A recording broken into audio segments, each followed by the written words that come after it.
but sometimes fact can be funnier than fiction. From real-life octuplets to a man who got kicked out of an all-you-can-eat restaurant, stay tuned to All Time 10s for 10 Simpsons jokes that came true. 10. Tobacco. In this classic episode, Homer decides to turn his yellow fingers green and plant a mix of crops on the land while hiding out in Grandpa's old farmhouse. But deciding that fertilizer is for amateurs, Homer uses plutonium instead and ends up with a hybrid crop that he names Tobacco, a mix of tomato and tobacco. Tastes like cigarette butts. Despite tasting disgusting, the juicy fruits are highly addictive. Gimme, I want more. Making the produce extremely popular. In 2003, operations analyst Rob Babb became inspired by the episode and decided to grow his own tobacco plant by grafting together a tobacco root and a tomato stem. Forensic scientists even confirmed that the plant's leaves contain nicotine.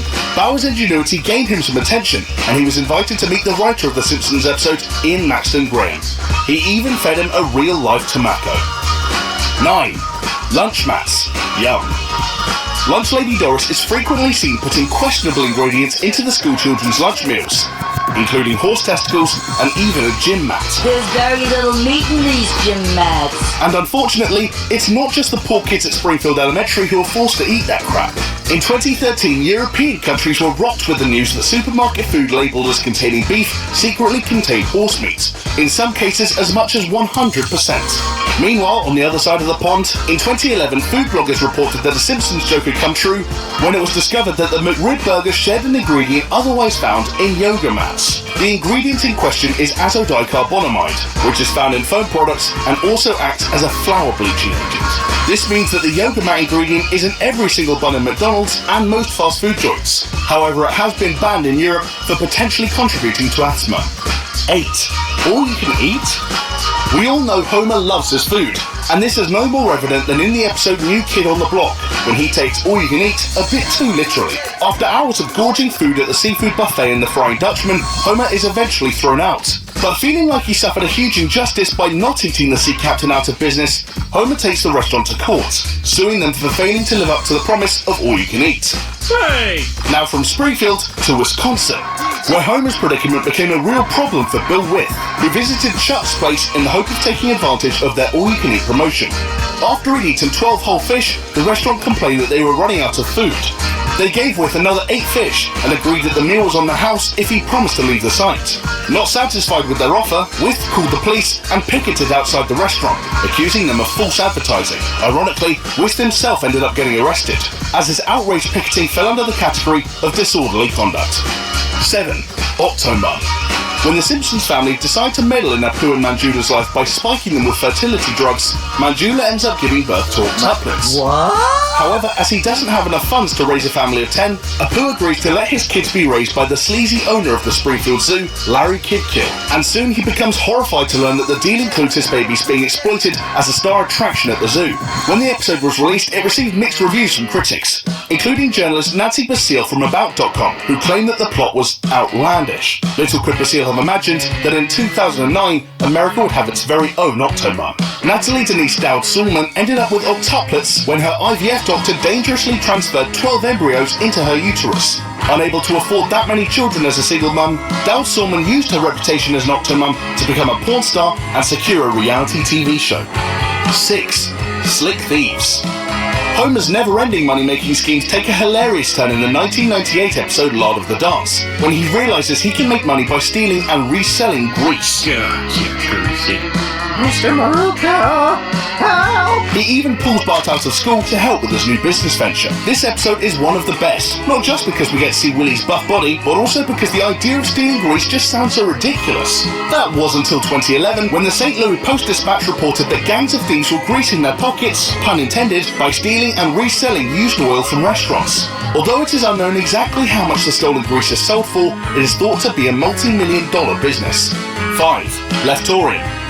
An episode focusing on left-handedness shouldn't be this funny, but in the 1991 episode When Flanders Failed, viewers have no option but to laugh at Homer's eagerness to see his neighbour Ned fail in his left-handed shop venture.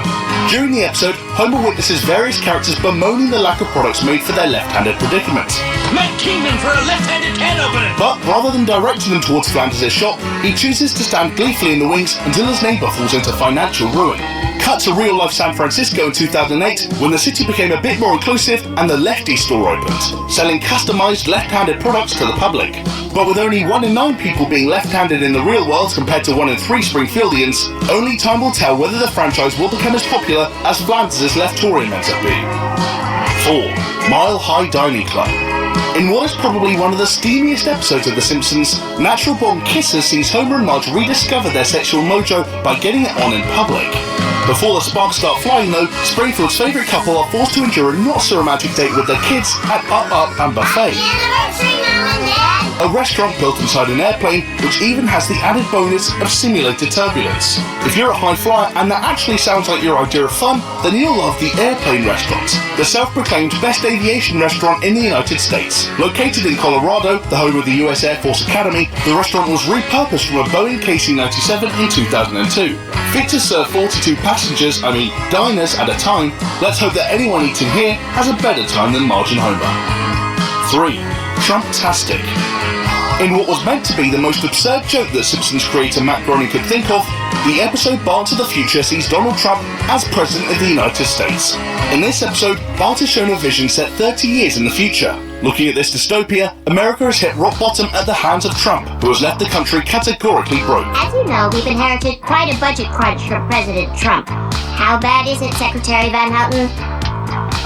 We're broke. The country is broke? How can that be? According to scriptwriter Dan Greeny, the episode was intended to be a warning to America of what could happen should the US go insane. But clearly, no one took notice, and in 2016, Donald Trump secured the position of presidential candidate for the Republican Party, remaining almost head-to-head with opponent Hillary Clinton throughout the campaign. While Matt Groening has admitted that he still believes it's unlikely that Trump will become president, it wouldn't be the first time that a Simpsons joke came true. 2. Bloody Billboard.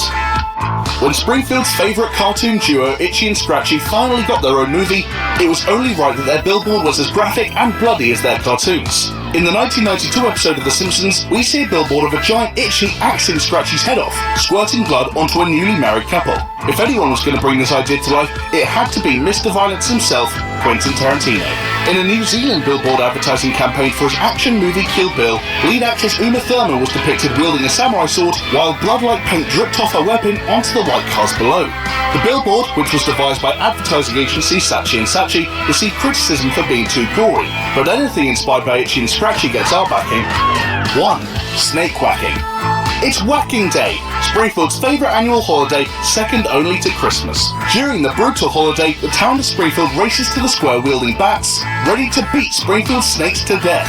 And it's a tradition that Reverend Lovejoy even claims is supported by the Bible. And the Lord said, Whack ye all the serpents which crawl on their bellies, and thy town shall be a beacon unto others.